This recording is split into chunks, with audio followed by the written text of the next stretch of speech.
sobre o capítulo 23 do Evangelho segundo o Espiritismo, escolhi o item 4. O capítulo fala sobre a estranha moral. E o item 4, abandonar pai, mãe e filho. Jesus não deixou nada escrito. Tudo dele foi através de exemplos. Por isso, muitas palavras até hoje são atribuídas a ele e não condizem com a forma amorosa como ele conduziu o seu apostolado. Quando a gente conta uma história, a gente imprime normalmente um pouco da nossa personalidade, a gente coloca a história sobre a nossa ótica, sobre a nossa visão, né? Então, se eu contar uma história para José, José vai contar um pouco diferente para João. É a mesma história? É. Só que sob pontos de vista diferentes. Porque nós somos pessoas personais, né? Nós temos a nossa personalidade. Então, cada um que conta uma história, conta, vamos dizer, a sua maneira. Nos evangelhos isso não foi diferente. Eles foram escritos por cabeças e mãos humanas. E ainda com um probleminha. O primeiro evangelho foi escrito perto de 60 anos após a morte do Cristo. Então vamos lá. Se hoje temos a pandemia, que agora já está na reta final, graças a Deus, será que daqui a 60 anos, os mais jovens hoje, que sobrevivem até os próximos 60 anos, se a gente pegar 10 deles para contar como foi a pandemia, será que eles vão descrever exatamente como ela aconteceu? Não, né? Cada um vai contar aquilo que viu sob o ângulo de visão dele.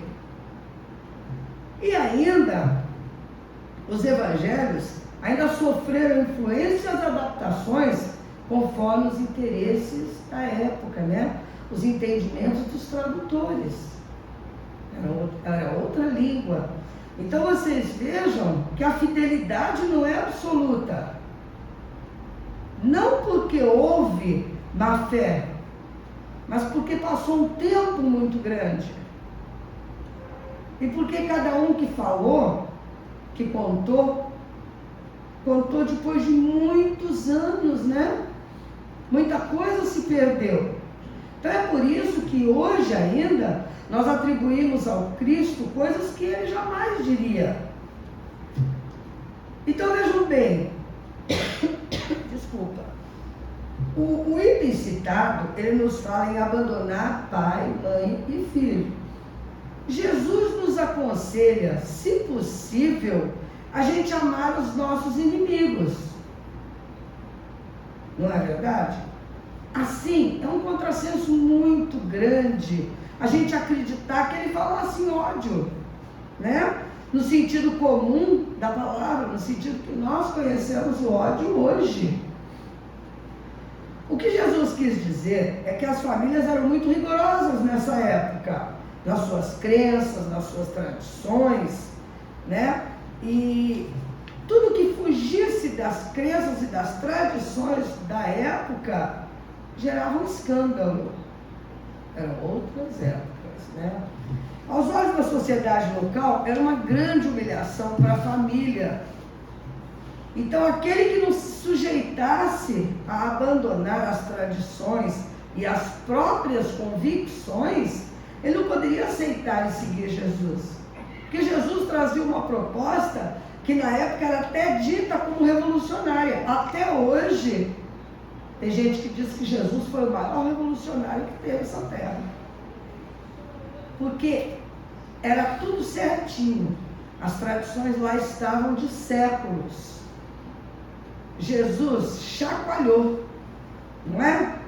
Então quem queria seguir Jesus não poderia continuar seguindo as tradições. Não tinha como, né? Então você teria que abandonar as suas convicções para abraçar essas novas convicções.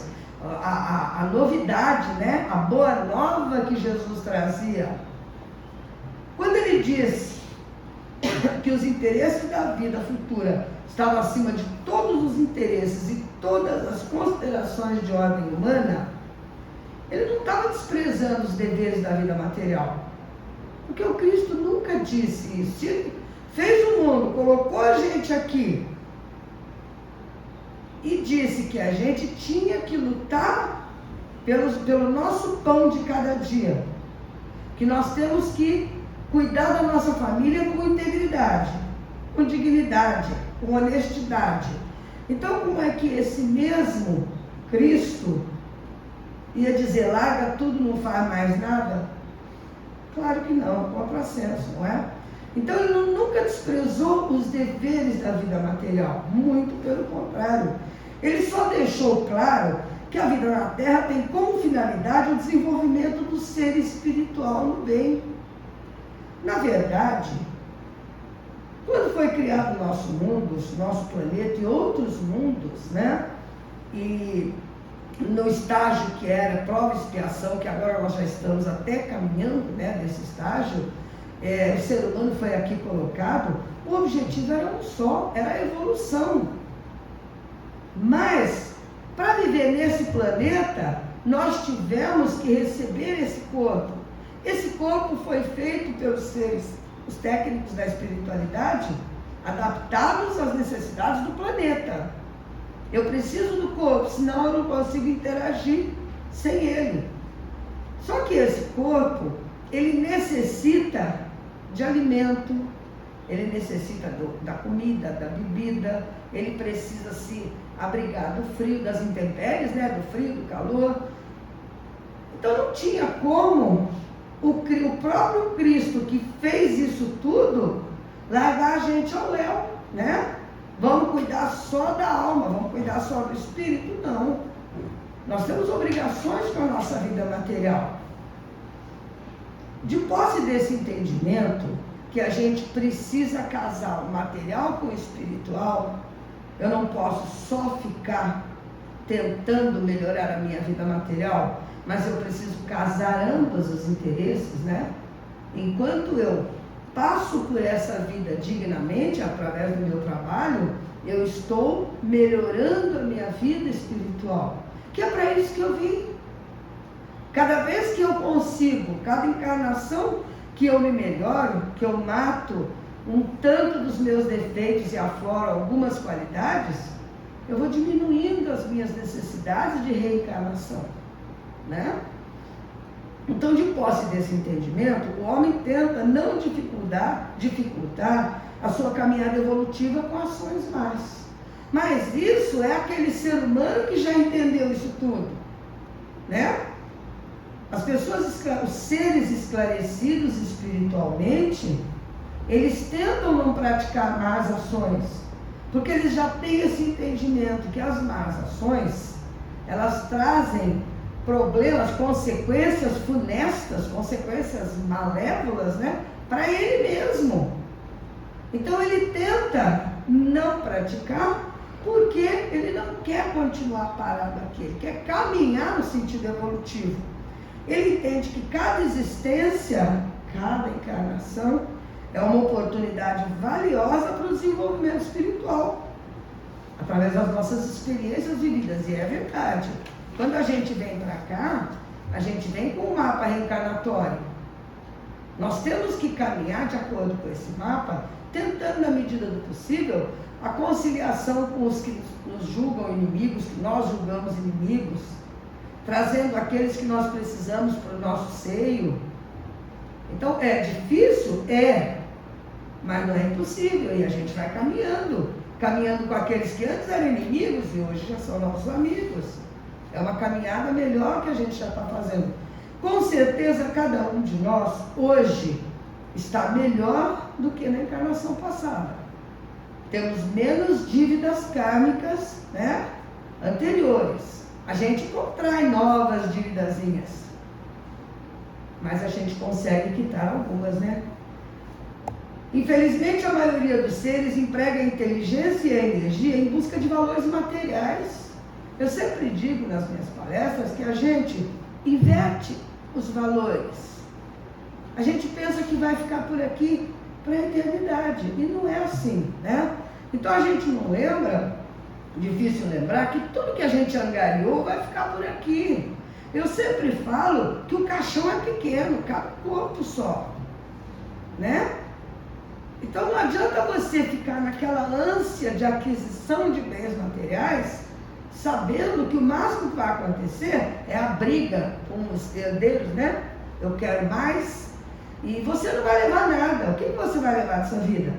As coisas que você conquistou, os sentimentos nobres, os amigos, as qualidades que você conseguiu fazer aflorar. Isso sim vai com você. Isso é que vai contar para a sua vida futura.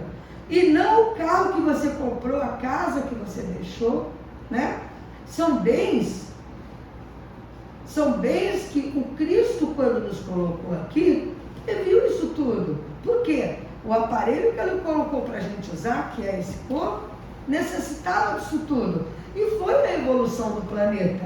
Se antigamente para ir de São Paulo a Londrina demorava 20 dias, 30, 50, hoje eu vou rapidinho. Isso tudo é evolução. Nós precisamos sim disso tudo. Só que a gente precisa aprender que tudo isso é para nos servir. E que quando nós sairmos daqui, nós não vamos precisar de nada disso. Pelo menos até hoje nenhum espírito falou que lá em cima tem carro zero. Ou lá embaixo, né? Quem vai dizer? Então os seres, a maioria, ainda não se lembra que o nosso objetivo maior realmente é o espírito, é o nosso bem-estar, a nossa evolução espiritual, né? A nossa passagem nesse planeta tem por objetivo apenas, não somente a nossa evolução, a satisfação das necessidades do espírito num contínuo aprendizado. A gente não tem feriado, a gente não tem final de semana para parar de aprender.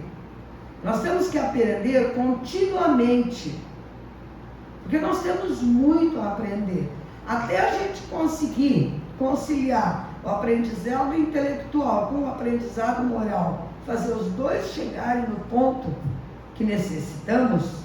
Até a gente chegar a essa angelitude vai demorar muito tempo. Então nós não temos tempo a perder. Eu não posso hoje falar, vou descansar hoje no aprendizado. Não estou. A vida me ensina por segundo.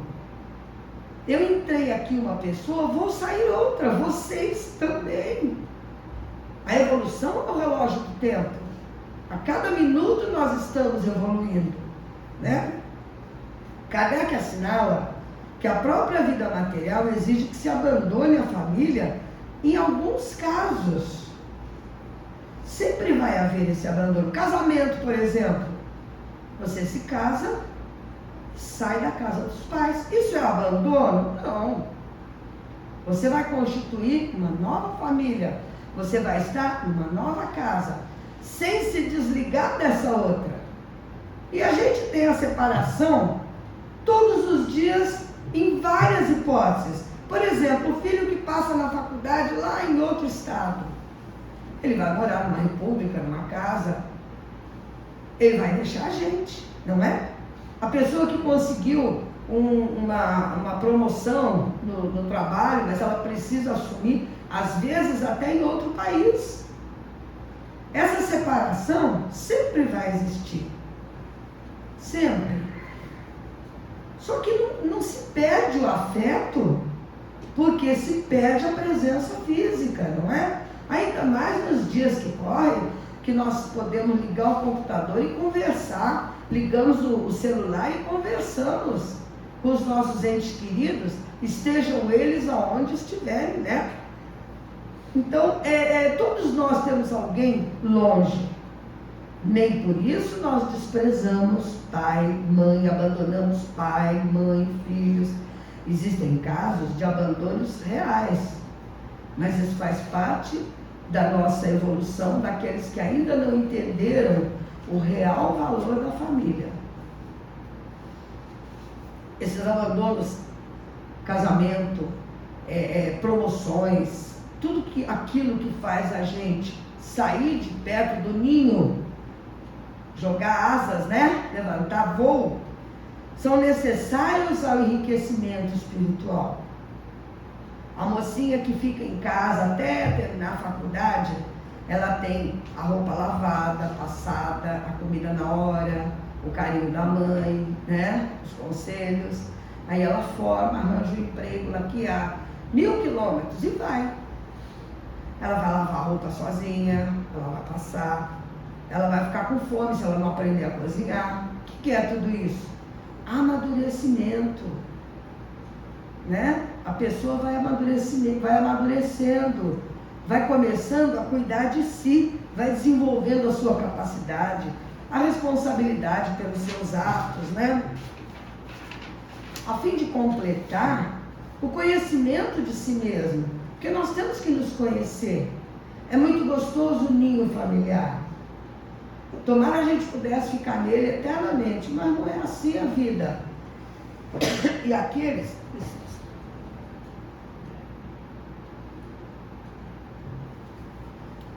aqueles que tentam quebrar essa regra universal e continuar sem responsabilidade, sem crescimento individual, sofrem futuramente, né? Porque os antecessores, os que criaram o ninho, esses uma hora partem do planeta, né? Ai, desculpa, gente.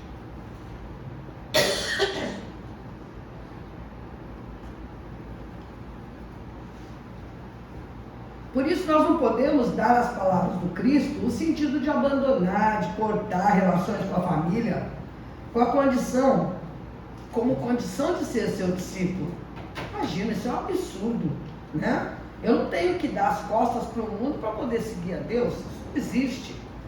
O Espiritismo nos esclarece que nos relacionamentos familiares estão as maiores oportunidades de desenvolver o amor ao próximo, porque é verdade. É no seio da família que a gente vai aprender tudo. O resto, os demais departamentos da vida, vão nos amadurecer, vão nos ensinar o resto. Mas o cerne, o miolo do aprendizado é dentro da família, né? De transformar ódio em amor, antipatia em simpatia, egoísmo em altruísmo e renúncia a favor do outro. Esses são os ensinamentos do Cristo.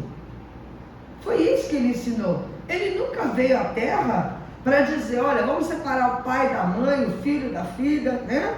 E cada um vai seguir ensinamento dessa maneira. Isso daí seria uma revolução para o mal. E não foi esse não foi nunca o objetivo do Cristo, né? Ele veio para nos ensinar o amor. Ele veio para mostrar que só o amor é o verdadeiro caminho. E como é que ele poderia ensinar diferente disso? Aprendemos com o Espiritismo que tudo devemos analisar e observar sob a ótica da imortalidade do espírito. Esse é o cerne da questão. A imortalidade do espírito. Quando você analisa tudo sob a ótica da imortalidade do espírito, que somos espíritos imortais, habitando corpos temporários, que são corpos que vão para baixo da terra, né? São corpos feitos para durar, vamos dizer, no máximo hoje, com a tecnologia desenvolvida, 100 anos. Mas vão se deteriorar. Então nós somos espíritos eternos. E é para isso que nós temos que olhar. E não para corpos deterioráveis.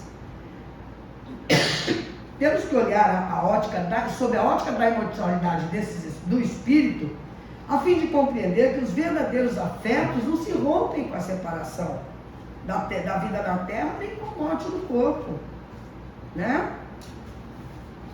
Onde quer que vá o espírito, onde quer que eu vá, os laços de afeto continuarão firmes, ligados, fortalecendo-se cada vez mais nos outros laços que vão se constituindo.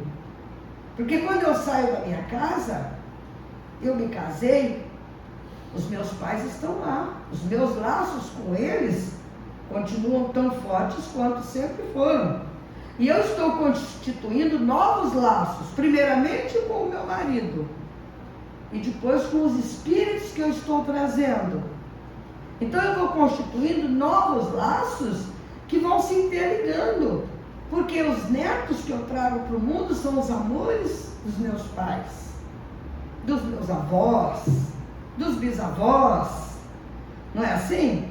Então nós temos interligações de amor constante através desses laços, porque o amor, quanto mais se doa, mais cresce no íntimo dos filhos de Deus, que é o amor absoluto. Muito obrigada.